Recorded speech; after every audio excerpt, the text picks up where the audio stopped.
তুমি যাদেরকে ভালোবেসেছো তাদের জন্য তুমি অনেক কিছু করেছো, অনেক হতে পারে এখন যার সাথে তুমি সম্পর্কের মধ্যে রয়েছো তার জন্য তুমি অনেক কিছু করছো, অনেক কিছু তাকে দিচ্ছ, হতে পারে টাকা পয়সার দিক দিয়েও তাকে তুমি হেল্প করছো, কিন্তু তার বদলে তুমি যেমন আশা করছো তেমন তুমি কিছুই পাও না। এর জন্য তোমার খুব মন খারাপ লাগে, খুব কষ্ট হয়। তুমি তাকে ছাড়তে চাও, বাট ছাড়তে এই জন্যই চাইছো না কারণ কোথাও না কোথাও তোমার মনে হচ্ছে যে এই সম্পর্ক একটা সাধারণ সম্পর্ক নয়, এই সম্পর্ক হতে পারে ঈশ্বরের দেওয়া সম্পর্ক, কারণ সেটা তোমার মনে হচ্ছে।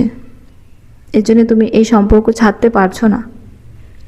তুমি ভেবে নিয়েছো যে এই সম্পর্ক তখনই ঠিক হবে বা এই মানুষ তখনই আমাকে বুঝবে যখন আমি নিজেকে ঠিক করব, নিজেকে ঠিক রাখবো, নিজেকে স্ট্রং হব, নিজেকে ঈশ্বরের সাথে সম্পর্ক আরও শক্ত করব, তাহলে যে মানুষকে তুমি ভালোবাসো বা যে মানুষের সাথে তোমার সম্পর্কের মধ্যে রয়েছো সে মানুষ তোমাকে বুঝবে।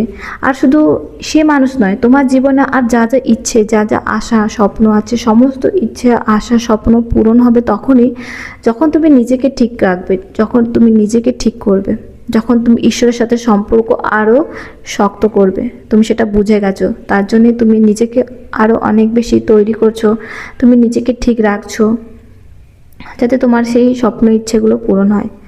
তো ঠিক আছে ফ্রেন্ড, থ্যাংক ইউ।